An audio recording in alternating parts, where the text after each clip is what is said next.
Welcome to the world of late-night EU summits here in Brussels. There's 27 EU leaders just behind a wall over there, negotiating how much money they have to give into the European Union budget for the next 7 years.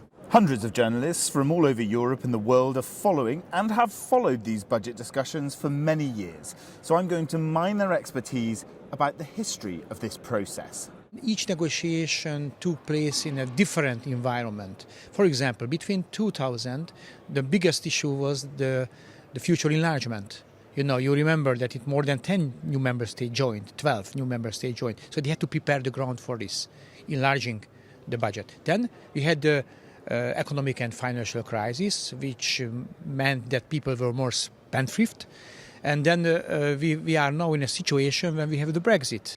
I think the pressure has a reason. We had Margaret Thatcher, who kept wanting to reduce the UK contributions. So there was every year a huge row about the budget. And you had summits, you had discussions, and it consumed everything.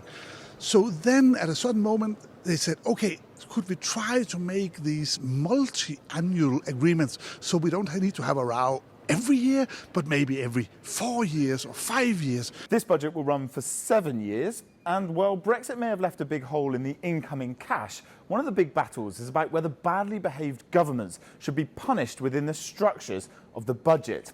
This is a big issue for Poland and Hungary, who have conflicts with Brussels over rule of law. It's very dangerous, and it could provoke veto not only of Polish government, Hungarian, but also I heard about Italy, who is now underlying that it is very negative. Hungary and Poland, they don't like it because they feel targeted by this, the possibility at least. But if you look at the proposal of Mr. Michel, the last one, is watering down. What about priorities for other countries in the EU? Everybody says, I want that, and nothing is going to make me change my mind. But at the end, everybody changes their minds, and everything stays more or less the same, no drama.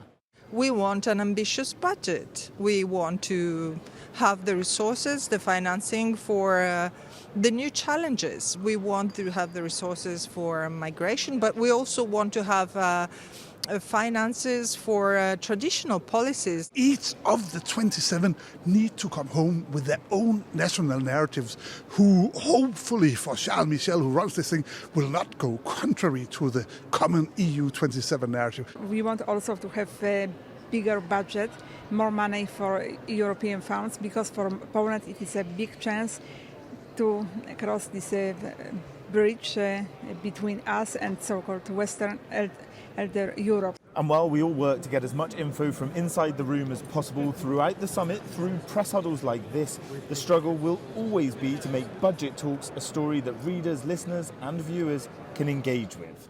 People are not following that. They are worried about the match, soccer match now at this moment in time, even if it's people that needs the money that is being decided here. It's pretty late now and the leaders are still meeting.